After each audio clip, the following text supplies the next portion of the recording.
What is up, everybody? Master Darkpoi Gaming, I am Darkpoi, and welcome to the channel. This is What's in the Bag Wednesday, episode 4, featuring my in-real-life pro bag. So, when I'm putting these collections together, one of the things I like to do is keep myself to a centralized type of theme. This bag was a special place in my heart because not only have I been collecting pro discs that don't come around very often, it's one of those things where I don't mind spending money on something. Like, for example, I have my Niklas Antila PD. I spent money to play in that tournament now 2 seasons ago, and I ended up placing a specific place. That's how I got that, along with my Gannon Essence that I have in the bag here. You'll notice that I don't have either of my Kevin Kiefer III discs in here, and that's because I got those discs after I initially recorded the footage for this video. However, back to the point, I don't mind spending money on the game if it's something that I really want to either work for, like for example the Niklas Antila PD, something along those lines.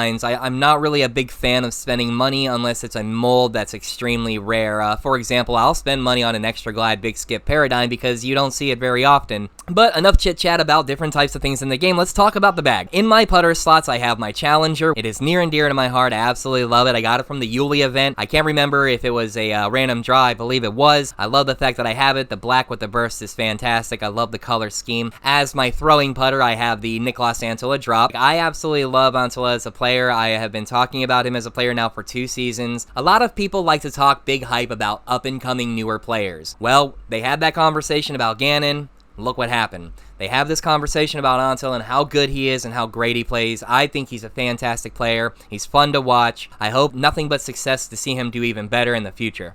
Going into the mid-range slots, I of course have my Claymore. This is a Kristen Tatar Claymore.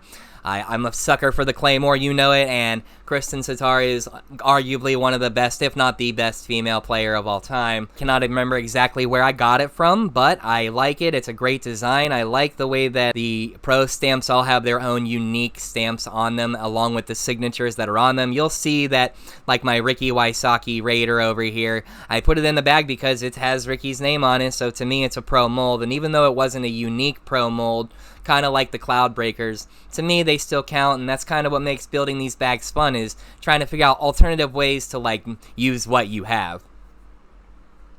That being said, my secondary mid-range slot has the EMAC Truth in it. I remember reading this article about the EMAC Truth specifically in real life, that apparently Eric McCabe had the mold made, then he went on tour with a specific set of molds. When he got back from tour after the mold had gone into production, he apparently was unhappy with the actual productions run versus the real run that he had made for himself. So in turn, the Truth and the EMAC Truth were both born simultaneously. It's a great story on how we can end up with 2 different discs that, end up being crowd favorites, for 2 different reasons. So I love that. I love how that worked out. It's kind of fun.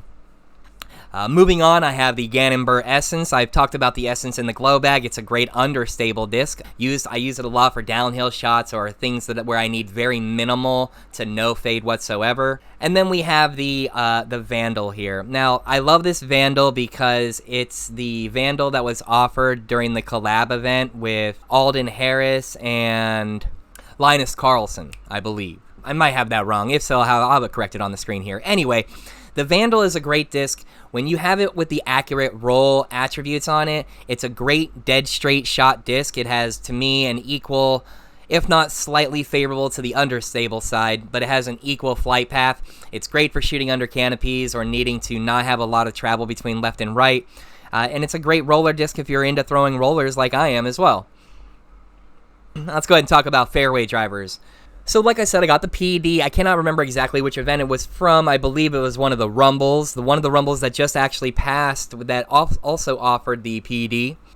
As you can clearly see, I have an excessive amount of tilts in the bag, and that's because Simon's name is on that disc. As you're building out bags like this, sometimes you got to get a little creative if you want to fill the bag in its entirety. I don't throw a tilt a whole lot, but I have many of them, so it's in the bag. It is what it is. You can use a tilt for a lot of great shots, and if you don't practice with the tilt, I suggest you pick them, and anytime you get one generated, pick it and start practicing with it, because tilt events are a thing, and they're super fun to do.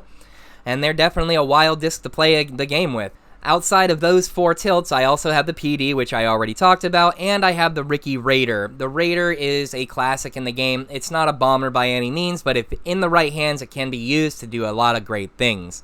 I also have the 2 Cloudbreakers, which in my opinion are some of the absolute best discs in the game. If you're not used to using them, you should look into them. In my opinion, they are one of the best. So, alright everybody, thank you so much for sticking through the entire video with me. This is What's in the Bag Wednesday. This was episode 4, featuring my In Real Life Pro Bag. I will have an updated In Real Life Pro Bag at the end of the series when I do an updated bag, because I have since acquired more discs. If you enjoy the content, please like and subscribe. Do not forget to leave a comment at the end of this video. I'm going to go ahead and pick one winner to win an accurate Win-Bake Space Peanut Fuse. That being said, let's go ahead and run the giveaway for episode 3. Alright. Thank you so much for leaving a comment. Don't forget to leave a comment on this video. I'll pick a winner on the next one. This is Master Darkpoi Gaming. I am Darkpoi, and hopefully, I'll see you in the future.